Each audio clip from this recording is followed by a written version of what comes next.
Hello and welcome back to Whispers Behind Jaquacolor. I'm Jack, an engineer with a deep love for watercoloring. Today we're diving into the fascinating world of green pigments in the MaimeriBlu line.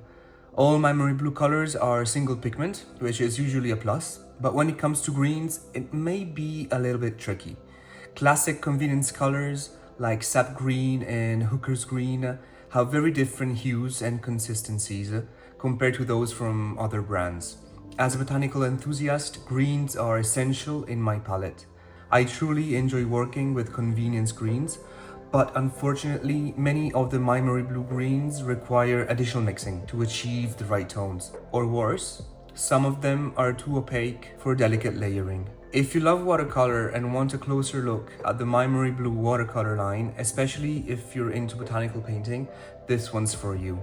Don't forget to like, subscribe, and share your favorite green in the comments.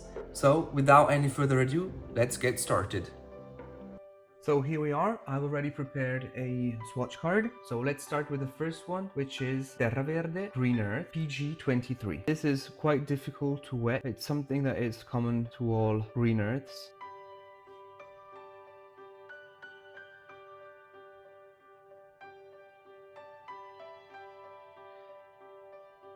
It's a really pale,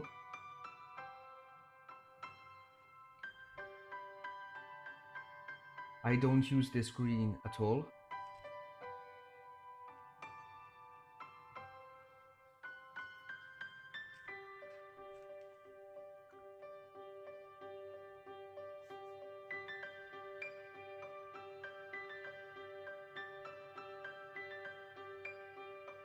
I know people use green earth for like skin undertones. I don't use green earth at all. Next one is Verde di Cobalto Chiaro, which is cobalt green light, pigment number PG50.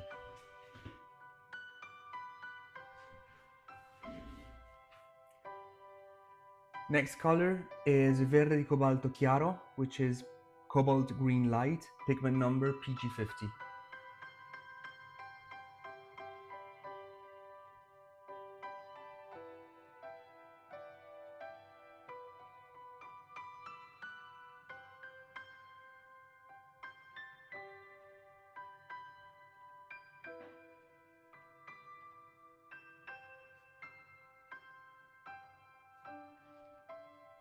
So this is the mass tone. It's a really nice green. The problem is that it's really opaque.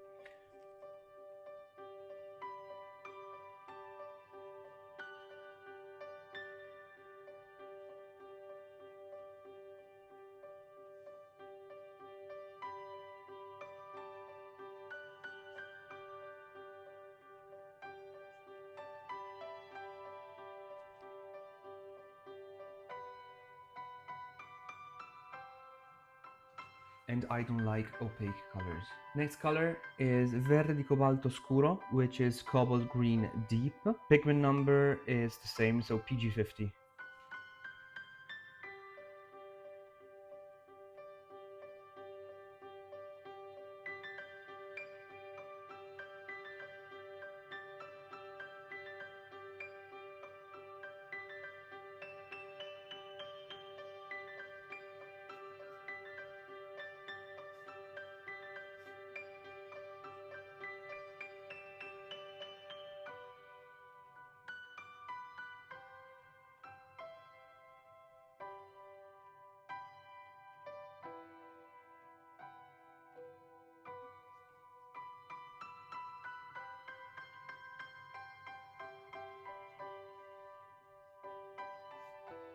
And as for the previous version of cobalt green, this is an opaque color, so I don't tend to use this color a lot. Fourth color is Verde Cobalto Bluastro, which is cobalt green blue. Pigment number is PB36. So I don't know why MaimeriBlu considers this pigment a green.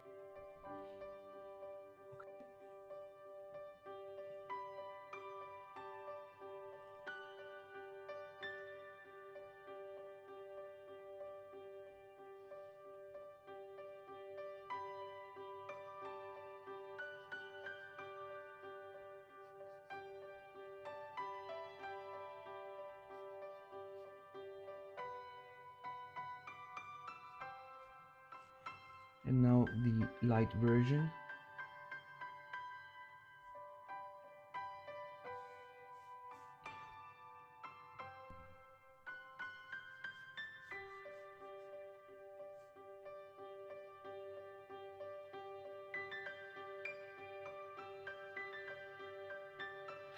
Next color is Verde Cupro Chiaro, which is Cupro Green Phthalo Light, and pigment number is PG36, and I love this color. This is really strong and bold green, so it cannot be used on its own.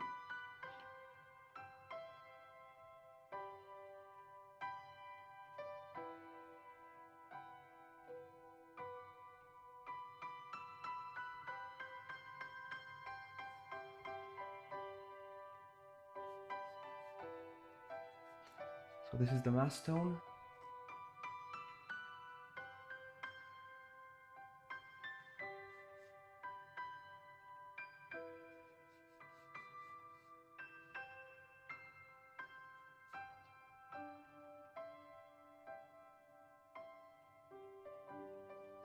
And this one is Verde Cupro Scuro, which is Cupro Green Phthalo Deep. Pigment number is PG7.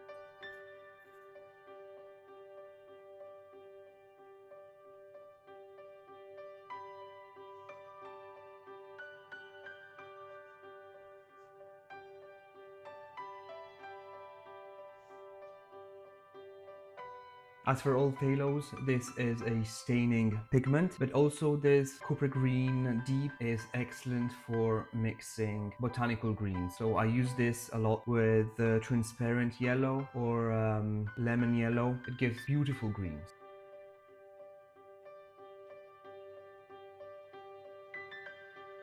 Now, one of the most famous greens, Hooker's Green, but as you will see from the swatch, it has nothing to do with the Hooker's Green from the other brands. It's completely different. When I first bought this green, I was expecting the classic, air quotes, Hooker's Green, and I was a bit disappointed when I first tested this green, since it has nothing to do with the classic Hooker's Green.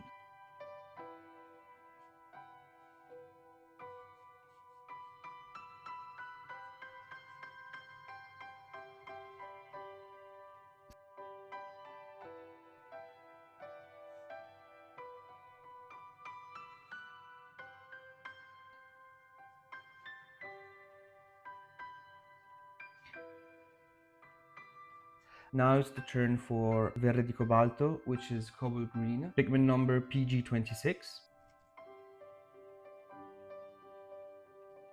mass tone.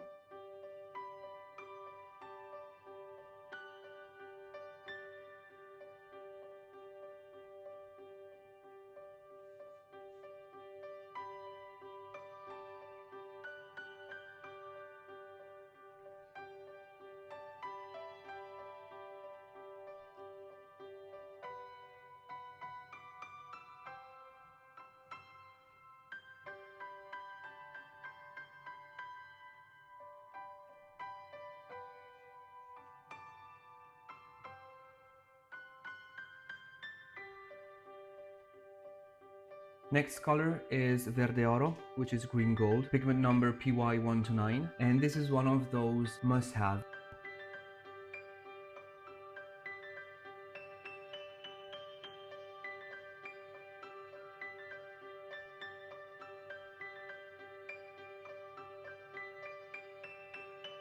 So the mass tone tends to a greenish color. As soon as you water down the pigment, it turns into yellow.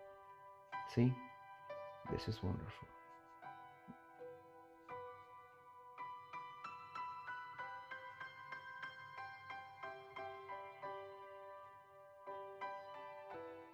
This is a really great color. Verde Esmeralda, which is Viridian, pigment number PG18, and this color is really hard to activate, and it's really different from the other brands. So mass tone.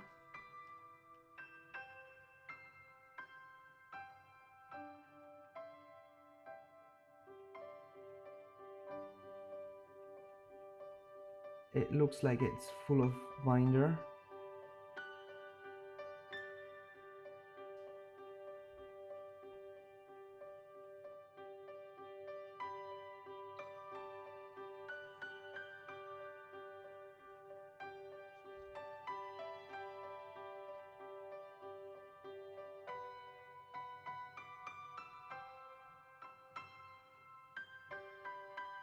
Next color is Verde Turquese, which is turquoise green, pigment number PB16. This is the other color which is not green.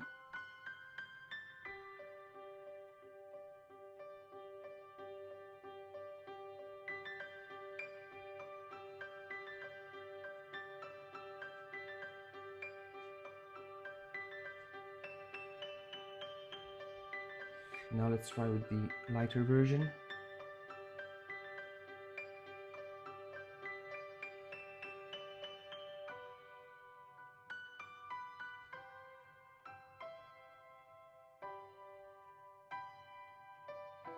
And now one of the most famous greens, which is Verde Vescica, sap green, pigment number PG17. When I bought this green for the first time, I was expecting a certain color, and the first time I swatched it, I thought there was a problem in the tube because it was completely different from what I was expecting. This color is completely different. It's opaque, it's really opaque.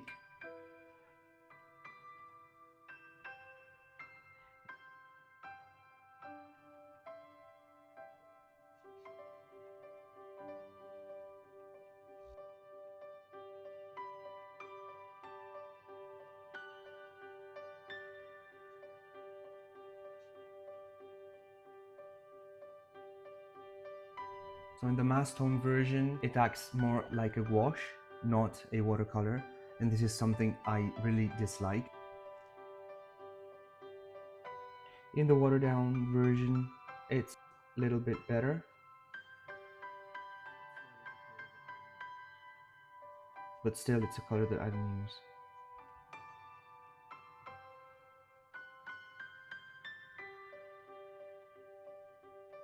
So here we are with all the greens from the MaimeriBlu collection, and as you can see, there aren't any greens that can be used directly from the tube, at least for my type of botanical paintings, because they're really bold and they're really strong colors. So I don't have a lot of these greens in my palette. The worst greens, at least from my point of view, are Hooker's Green and Sap Green, because they are really opaque and they act like a wash, not as a watercolor. And so I really don't use these two greens. My favorite green is green gold because it's a multi-purpose color. So thank you very much for your support. I hope you enjoyed this video, and I hope this video gave you an overview of all the MaimeriBlu watercolor greens. I'm in love with MaimeriBlu watercolors. I just don't really like their greens. Maybe the reason is that they are all single pigment and they struggle to create a more natural green. But this is just my opinion. Please comment and tell me what your favorite green is. Thank you very much and see you next month.